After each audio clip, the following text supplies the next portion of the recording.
संमेलनाध्यक्ष विश्वास पाटलांवर ओबीसी आंदोलक हाकेंनी टीका केली आहे। विश्वास पाटील भंपक आहेत, जात वर्चस्वाची मानसिकता त्यांच्या नसानसात भिनली आहे अशी टीका हाकेंनी केली आहे। संमेलनाध्यक्षांच्या पाटील कुलकर्णी वक्तव्यावर हाकेंनी टीका केली आहे। पाटील यांचं वक्तव्य उच्च जातीय वर्चस्वाची पाठराखण करणारं असल्याचंही हाकेंनी म्हटलंय। साहित्याला घराणे जातीय सत्ताकारणाच्या चौकटीत अडकवण्याचा प्रयत्न होत असल्याची टीकाही त्यांनी केली आहे आणि बहुजनांचे अनुभव, वेदना, संघर्षातून समाजाचं नेतृत्व यावं अशी अपेक्षा हाकेंनी व्यक्त केली आहे।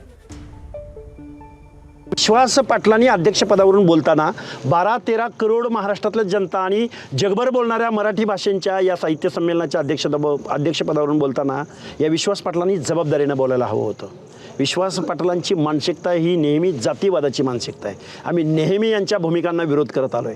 आज त्यांनी जी मुक्ताफळं उधळलेली आहेत ही बहुजनांच्या लेखकांची, विचारवंतांची, साहित्यिकांचा अपमान करणारी ही मुक्ताफळं आहेत। बिघडलेला गाव तुम्ही सुधारणार आणि आम्ही काय म्हणजे आम्ही बिघडवणारे आहोत का? अरे गावगाड्यामधलं वातावरण दूषित कुणी केलं? विश्वास पाटील जरा जबाबदारीनं वागा, जबाबदारीनं बोला। साहित्य संमेलनाच्या अध्यक्षपदावरून बोलताना तुम्ही महाराष्ट्रातल्या जनतेच्या हिताचं, दायित्वाचं बोलायला हवं होतं।